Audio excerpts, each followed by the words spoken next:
નમસ્કાર દર્શક મિત્રો, અવર રાઇટ્સ ન્યૂઝમાં આપનું હાર્દિક સ્વાગત છે। વડોદરા જિલ્લાના શિનોર તાલુકાના તેરસા ગામે વીજ કંપની MGVCLની ગંભીર બેદરકારી સામે આવી છે। જ્યોતિગ્રામ લાઇનના MBCC કામ દરમિયાન 3 શ્રમિકોને વીજ કરંટ લાગ્યાની ઘટના બની છે। સદનસીબે મોટી દુર્ઘટના ટળી ગઈ હતી, પરંતુ ઘટનાએ સુરક્ષા વ્યવસ્થાઓ અંગે અનેક સવાલો ઊભા કર્યા છે। શું બનાવ બન્યો તો? સાહેબ, અમે MBCC નું કામ કરતા કેબલનું, બરાબર। અહીંથી અમે લગભગ અડધો કિલોમીટર દૂર હતા, બરાબર।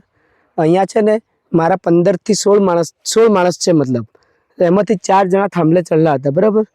એમાંથી કરંટ આવ્યો, કઈથી આવ્યો તાત્કાલિક અમને નથી ખબર પડી, બરાબર। પણ પછી અમે ફોલ્ટ જોવા આવ્યા અને ફોલ્ટ અહીંયા છે, બરાબર, કે નીચેની લાઈન જાય કૂવાની, બરાબર, 8 કલાક વાળી, અને અમે જીજે વાયમાં કામ કરતા એટલે મતલબ 24 કલાક વાળી લાઈન, બરાબર। એમાં છે ને વાયર અર્થ થઈ ગયો, અડી ગયો, એટલે પેલા ત્યાંથી વાયર ઢીલા પડ્યા ને એટલે અડી ગયો, એટલે કરંટ આવ્યો। એટલે લાઈન આજે 8 કલાક વાળી ચાલુ લાઈન હતી? ચાલુ।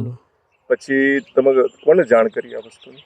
આ વસ્તુને સાહેબોને જાણ કરી અમે જીબી વાળાને। હા, તો એ સ્થળ પર આવેલા? હમણાં આવ્યા। અને પછી એમને શું કર્યું?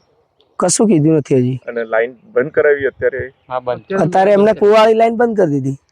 એટલે એ ચાલુ લાઈને ચાલુ લાઈન જ હતી જે વખતે તમે કામ કરતા હતા? ના, અમે કામ કરતા એ બંધ, પણ જે નીચે વાળી લાઈન હતી ચાલુ।